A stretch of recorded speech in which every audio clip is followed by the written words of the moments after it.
తాను వృద్ధుడైపోతున్నాడు చంద్రబాబు నాయుడు గారు.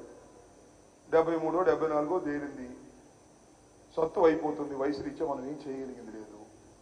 కుమారుడు ఉన్నాడు, అతను ఏదో ఒక విధంగా నాయకుడిని చేయాలనే తాపత్రయపడుతున్నాడు. ఆ నాయకుడిని చేయాలనే తాపత్రయంలోనే వాళ్ళ కాళ్ళు వీళ్ళ కాళ్ళు పట్టుకొని అతను తీర్చిదిద్దాలని ప్రయత్నం చేస్తున్నాడు. కానీ ఏమి సాధ్యమవుతుందని మనం చేస్తున్నాం.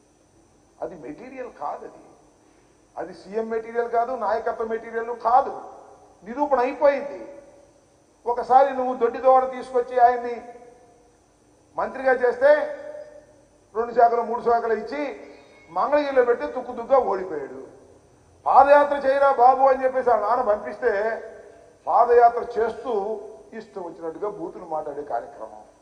నిన్న కూడా చెప్పారు, అతనికి ఏది స్పష్టంగా పలకటం రాదు. ఆయన తిరిగి తిరిగి కాళ్ళు అరిగాయి, చెప్పులు అరిగాయి.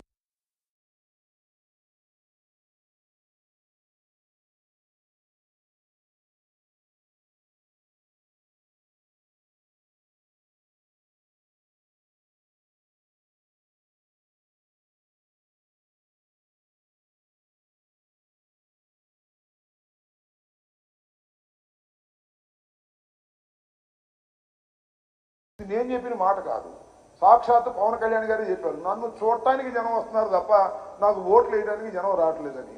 అందువల్ల జనాన్ని క్రోడీకరించుకోవడం కోసం, జన సమీకరణ చేసుకోవడం కోసం పవన్ కళ్యాణ్కి ప్యాకేజ్ ఇచ్చి స్పెషల్ ఫ్లైట్లో తీసుకెళ్లి అక్కడ ఏదో షో చేయాలని ప్రయత్నం చేశారు తప్ప వీళ్ళందరూ కట్టుకొని వచ్చిన జగన్మోహన్ రెడ్డి గారిని ఓడించే శక్తి దీనికి లేదని మనం చేస్తున్నా.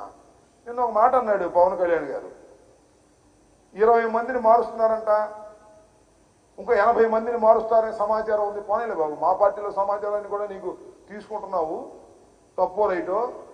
మార్చాల్సింది జగన్మోహన్ రెడ్డి గారిని అంట, వీళ్ళ కాదంట. నువ్వు మార్చవయ్యా జగన్మోహన్ రెడ్డి గారిని. చంద్రబాబు నువ్వు కలిసి రండి మారుద్దురని మనవి చేస్తున్నా, రండి పోటీ చేయమని మనవి చేస్తున్నా.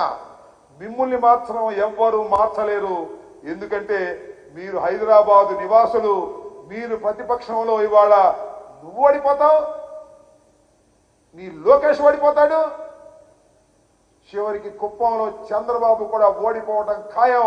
కారణం ఒకటే మనవి చేస్తున్నా, జగన్మోహన్ రెడ్డి గారి సంక్షేమ కార్యక్రమాలు 90% ప్రతి ఇంటికి వెళ్ళాయి. 10% అందకపోతే అందకపోవచ్చు, ఎందుకంటే వాళ్ళకు ఉన్నటువంటి ఇన్కమ్ ట్యాక్స్ కట్టేవాళ్ళు హయ్యర్ లెవెల్లో ఉన్న వాళ్ళు తప్ప 90% గృహాలకు ఏదో ఒక పథకాన్ని అందించినటువంటి ప్రజా సంక్షేమ కార్యక్రమాలలో గొప్ప అయినటువంటి మేటైనటువంటి జగన్మోహన్ రెడ్డి గారిని ఓడించడం మీ తరం కాదు.